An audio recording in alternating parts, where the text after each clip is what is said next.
up, everybody? Get ready for 3 minutes of Black Empowerment. Trump wants to send the National Guard to Chicago. Good. They should have a pathway to citizenship.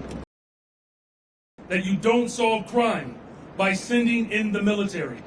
Unafraid to tell the president that his proposed actions will make our jobs harder and the lives of our residents worse. I never wish bad on my people, but you have to understand something.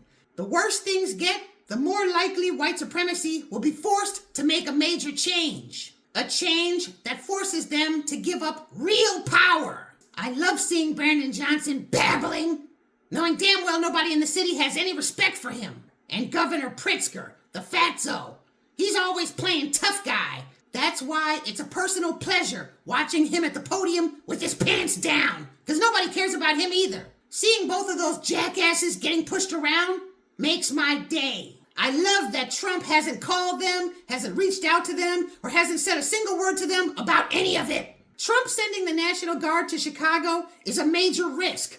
Using federal forces to dodge the Epstein files goes beyond corruption. It actually puts the entire country in danger. It takes the National Guard off their square.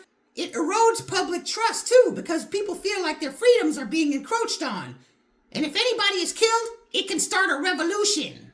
Family, as scary as it is, this is the kind of stuff we really need. We're not going to get our reparations and our fully protected and enforced rights under the Constitution for the first time in American history under normal circumstances. Essence CEO Caroline Wanga resigns. She got fired. The Democratic Party was using Essence magazine to restructure Black American heritage and replace it with a formless Pan-African immigrant identity in order to escape paying us reparations. What's going on at Essence magazine is part of a larger government program to erase us. This guy here is the one that white supremacy is trusting with this part of the operation. Liberian-born immigrant Richie Liu Dennis. He's moving really quick to reorganize things over there. He doesn't want to lose any of those large accounts like Target. And he doesn't want to lose any of that Democratic money that he gets from the city of Atlanta every year for the Essence Festival. He's been caught red-handed helping white supremacy, and now he's stuck. One of my favorite things about the times that we're living in is the fact that white supremacy and its lackeys don't have any lag time to pretend anymore. Back in the day, they used to have a lot more time to form and craft their manipulations. Now, they gotta do whatever scam they come up with right away while we watch. It doesn't matter what you're doing. Once you get to that point, you're already belly up. I absolutely love it. This bastard is in a rock and a hard place. He has to please white supremacy and continue to carry out their plans right in front of us. My guess is he's going to try to install some kind of bought and paid for FBA woman. We'll see what happens. Cracker Barrel. They were forced to change their logo back.